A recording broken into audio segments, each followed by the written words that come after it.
Hello friends, we'll be discussing the features of company accounts. What are the basic details of it will be explained in this video.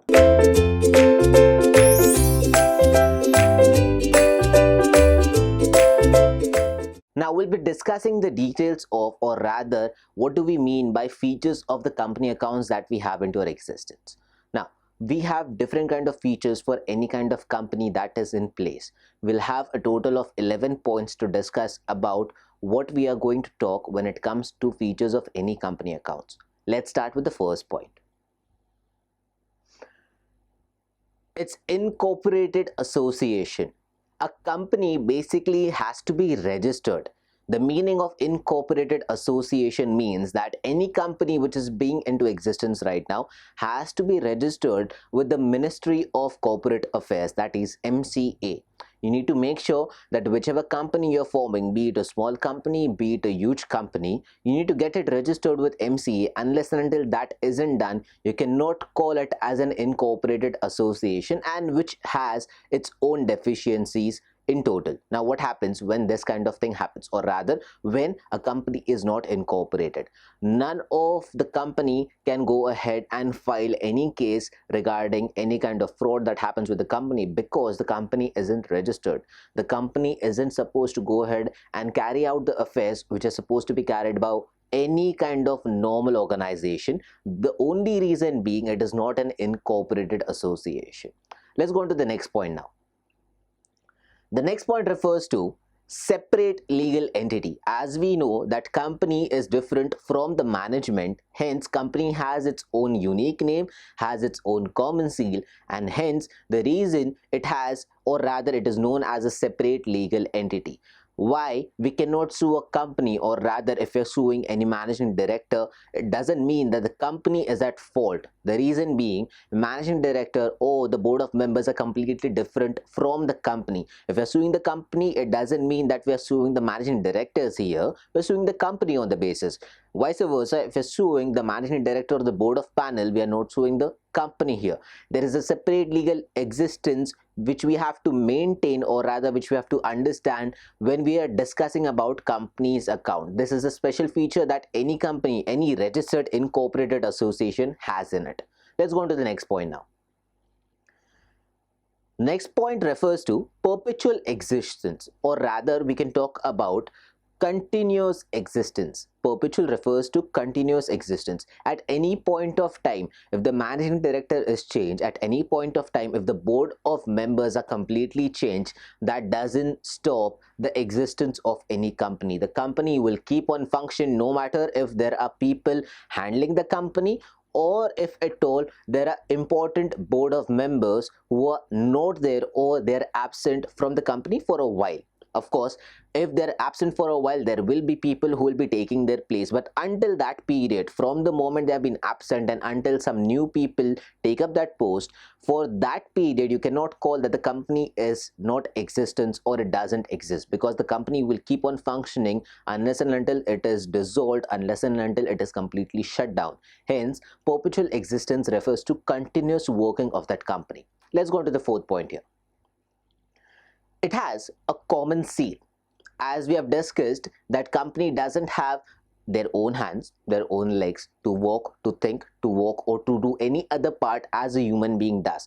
Whatever it has is only two things. One, it's a name. Second is a common seal. Common seal will authorize every documentation of any company. Any company which has a common seal is a valid enough document which can be a negotiable instrument as well. So common seal basically refers to a common stamp which is valid across the same company for any kind of documentation. So for example, if you have any bank and if the bank stamp is on any kind of document, that means that specific stamp gives you the authority that whatever has been mentioned in that sheet is absolutely correct and true to its value. So that is the power of the common seal, which is equivalent enough to a signature of any individual. Just like individuals who have signature of their own, common seal is the signature of a company. Let's go on to the fifth point now. Now, the fifth point refers to limited liability. Limited liability, as we have discussed earlier, limited liability refers to the risk that is taken by the shareholders at any given point of time. If it is restricted to a certain number, certain percentage, that is known as limited liability. For example, if I'm investing 100 rupees in a company, so that is my limited liability. If I lose, I'll lose only 100 rupees, nothing more, nothing less. Hence, where we have a restriction that the loss will be only to the amount of investment what we have done in that company as a form of shares that we have bought from that company, that is the only liability that we have. But in case if we are partners, however, when it goes for partnership firm, you have unlimited liability there, or the liability is as per the ratio of your profit sharing part. That's the difference between the company and a partnership firm. Even in companies you have unlimited liability, but that is not for the shareholders here. That may be for the board of panels, or rather the managing directors, or probably people who have a prominent share in that company. So they might have unlimited liability there, but limited liability refers only to the shareholders here, and that is only restricted to the certain part of the investment that you have done in the company. Let's go on to the next part. There's a distinction between ownership and management. You need to understand, this is one of the major important point. Ownership and management are two different things, and this is what separates the company from the management. Ownership is something which is known as you have the complete access, complete authority of that specific thing. Let's take an example. If you have a car of your own, you can say that you are the owner of that car. Why? It's because you have bought it, the car is on your name, and hence you can say that you are the complete, or rather you're the valid owner of that car. But supposingly someone else is using that car, hence in that case, even though if you are the owner, the management of that car, rather the maintenance of that car, is done by some other person. So that person is the caretaker of that specific car, to whom we call as the management person. For the similar case, company has its own ownership, and the management of that company is done by the impaneled person who we call as member of boards. So member of boards are not the owner of that company unless and until they are the founder, or unless and until they are the director of that company, the original director, or the one director that we have who has founded this specific company. Unless and until that doesn't happen, you are not the owner of the company. So if you are managing that company, even if you are the chief executive officer of that company, you are still a part of management. Hence there's a difference between ownership and management, and this is the same as we have discussed as per the cars example. Let's go to the next part. Now the next point that we have here has been mentioned. Let's read it out. It's not a citizen. As we know, that company is not an individual that we have to discuss about. It's a separate legal entity. It's an artificial body. Hence, it is not a citizen. Had it been that it's a human being, he would have had certain citizenship. As company is not a citizen, the reason being the company is an artificial body. Artificial body doesn't exist unless and until it has certain human brains, or rather human heart, which can think, which can more talk often. So these things are missing in a company, hence it is not a citizen.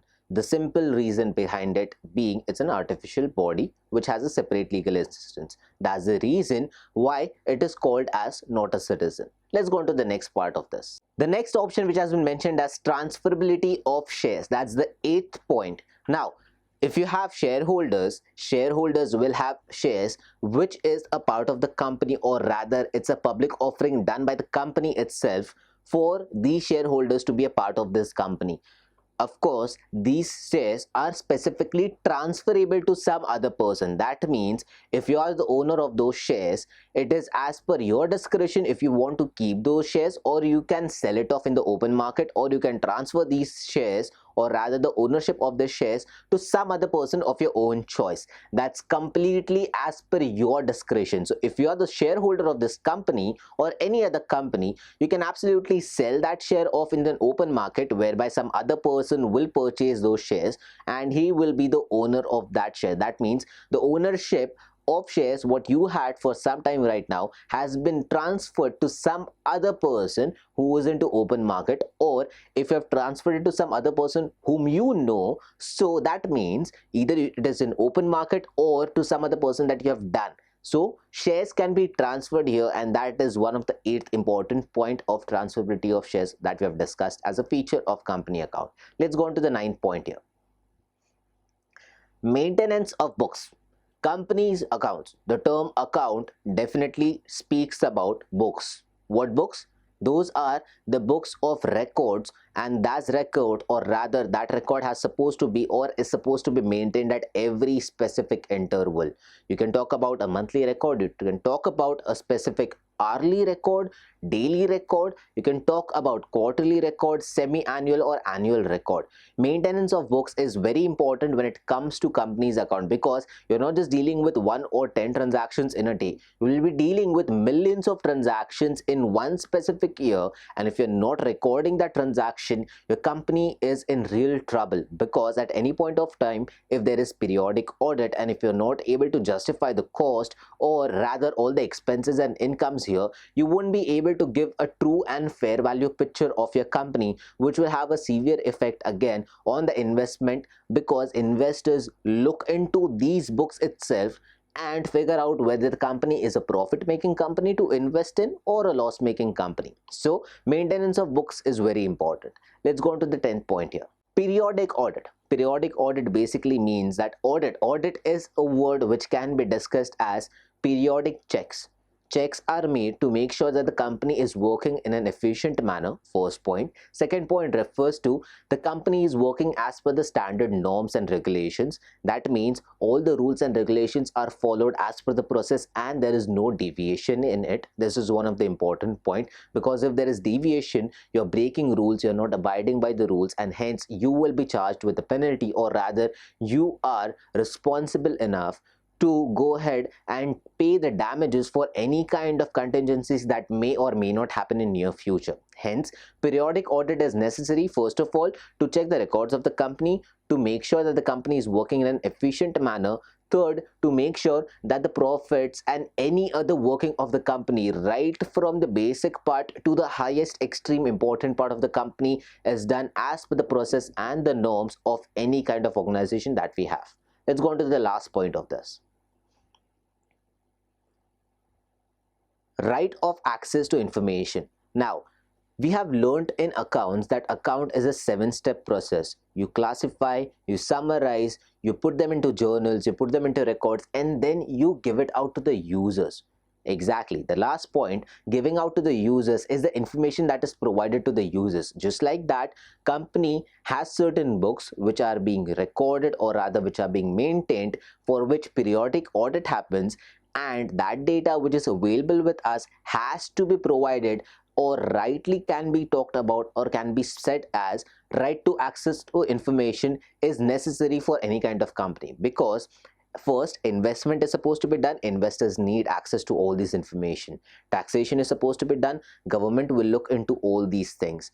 Other part of any kind of access information is users who are interested in investing in your company will take a look at all these data, and only then they will go ahead with any kind of investment they wish for. Hence, we have a prospectus basically which will discuss, or rather which will give information about what your company is, or rather if you can see what the company is all about will be given in that. What is the data, financial analyst will be done, or rather analysis of financial data will be done in all these kind of things. And only after all this information is provided into the company, or rather of the company in any kind of prospectus, the investors will go ahead and make sure they make the right investment. So these are the basic 11 points that we have to discuss when we talk about any kind of features of company account. So thank you for watching this video. Stay tuned with Ekeeda and keep subscribing to Ekeeda.